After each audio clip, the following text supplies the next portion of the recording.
যদি কুমারখালীতে আসেন তাও আপনারা জানিয়ে গেলেন, আবার যদি কুষ্টিয়ার থেকে আসেন তাও আপনারা জানলেন, তাহলে এই মেয়ে সাপোজ আপনার দিয়েই কথা হোক, আপনারই যদি একটা ছেলে হয় আমার মেয়েটা বিয়ে দেবো মনে করেন, আপনি যদি জানতে পারেন তাহলে কি আমার এই মেয়ে নেবেন?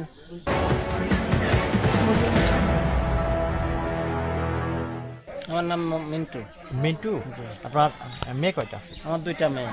দুইটা মেয়ে। হ্যাঁ, এই মেয়েটার নাম? এটার নাম হচ্ছে খাদিজা। পড়াশোনা করে? এটা আপনার ক্লাস 4 পড়াশোনা করতো আর কি। আচ্ছা, আপনি কি করেন? আমি হচ্ছে স্যার সে মানিকগঞ্জ হরেক মাল 2 টাকার মালের ব্যবসা করতো। আহ, আমি থাকি নিয়ে বাড়িতে ঠিক মতো, আমার এই মেয়ের মাও অরিজিনাল মা নাই।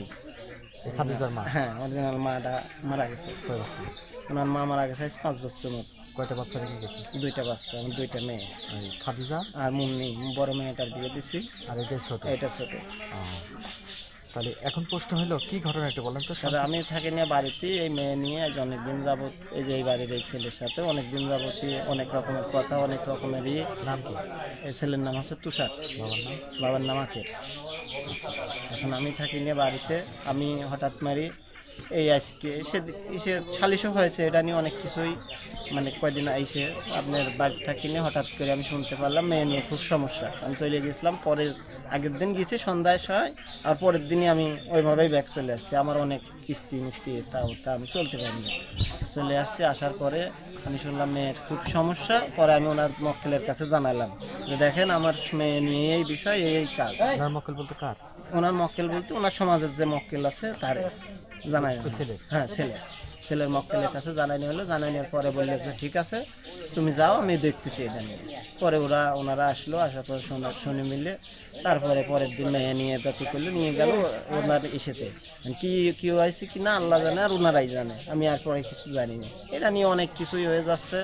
পরে আমি ওদের কাছে বিচার দিছি, ওনারা বলে ঠিক আছে আজ না কাল বসবো, কাল না পরশু বসবো, এরকম করে আজ 5 দিন। এর ভেতরে প্রথম দিন আছে সাংবাদিক খুকসার থেকে, কুমারখালীর থেকে, মানে অনেক জায়গাতে অনেক কিছু আছে। তা আছে এসআই আছে, মানে ওনারা একই কথা বলতেছে যে তুমি কারোর কাছে কোনো কথা বলার দরকার নাই, সাংবাদিকটা দিক এসআই কোনো জায়গায় যাওয়ার দরকার নাই।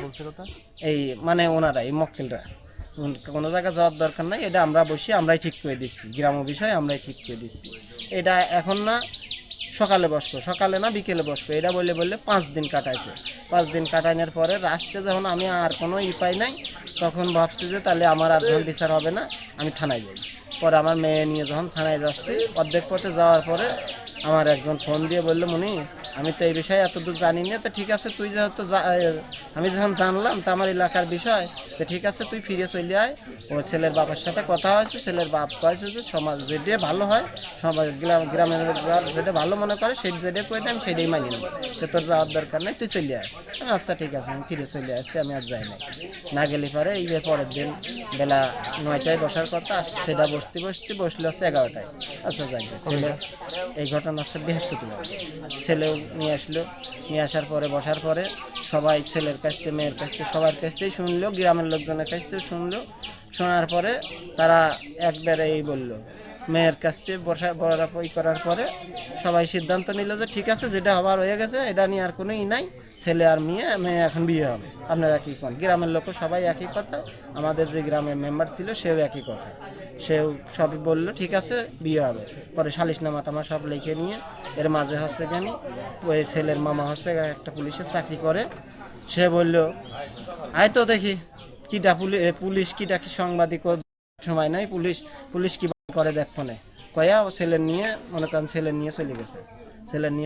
গেলে পরে এবার আমরা থানায় গেছি, মেম্বার আমার ডাকি নিয়ে গেল যে ঠিক আছে তাহলে চল থানায় যাই। পরে গ্রামের লোকজন আরও মেলা লোকজন নিয়ে থানায় গেছি।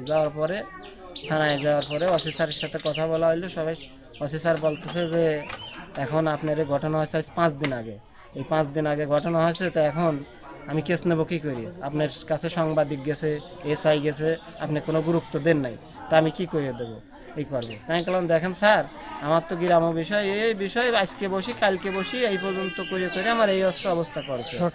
হ্যাঁ, তা এখন আমি কি করবো? তো কাছে তোমার কেস এখানে হবে না, ও করতে এইভাবে পারবো না আমরা, তুমি যা কোর্টে যাওয়া পারলে ই করো। আচ্ছা, ওসি সাহেব তো আপনার বাড়ি আসতে দেখলাম, বুঝছেন, মানে ওই দিনকার ঘটনা। পরে আমি আজকের জানি না আজকের খবর। আপনি কি চাচ্ছেন? পরে আমি যখন আর কোনো পাই নাই, লাস্টে আমি কি করব, আমি কালকে গেছি এসেতে সেনাবাহিনীর ক্যাম্পে গেছি। ক্যাম্পে যেয়ে যখন এই জায়গায় কোনো পেলাম না, আমি ক্যাম্পে যেয়ে অভিযোগ দিয়ে আসছি। অভিযোগ দিয়ে আসার পরে বললো যে ঠিক আছে, ক্যাম্পে অভিযোগ দিয়ে আসার পরে বললো ঠিক আছে। পরে রাত ওনারা 10টার দিকে ফোন দিয়েছে যে আপনি মেয়ে নিয়ে 4টের দিকে ক্যাম্পে আসেন। আজকে আজকে ক্যাম্পে 4টের দিকে যাওয়া লাগবে, এই হচ্ছে বিষয় ছিল। এখন কি চাচ্ছেন আপনার? এখন আমার এই মেয়ে তো আর আমার অন্য কোথাও দেওয়ার মতো পরিবেশ নাই। দেখেন, তার কারণ আপনারা করতে আসছেন এটা আমি জানি না, কুষ্টিয়ার থেকে না আসেন আর কুমারখালীর থেকে আসেন। তবে আপনি যদি কুমারখালীতে আসেন তাও আপনারা জানিয়ে গেলেন, আবার যদি কুষ্টিয়ার থেকে আসেন তাও আপনারা জানলেন। তাহলে এই মেয়ে সাপোজ আপনার দিয়েই কথা হোক, আপনারই যদি একটা ছেলে হয়, আমার মেয়েটা বিয়ে দেবো মনে করেন, আপনি যদি জানতে পারেন তাহলে কি আমার এই মেয়ে নেবেন? আমার তো বিয়ে চাচ্ছেন। হ্যাঁ, তখন আমি কি করবো? এই জন্যই আমার এই মেয়ে, আমার এই হচ্ছে মেয়ের কথাও তাই, আমার কথাও তাই, বিয়ে হতে হবে। হ্যাঁ, এখন কি করবো তাছাড়া? আর এই মেয়ে তো আমার বিয়ে দেওয়ার কোনো পরিবেশ, হ্যাঁ, এখন বিয়ে চাচ্ছে।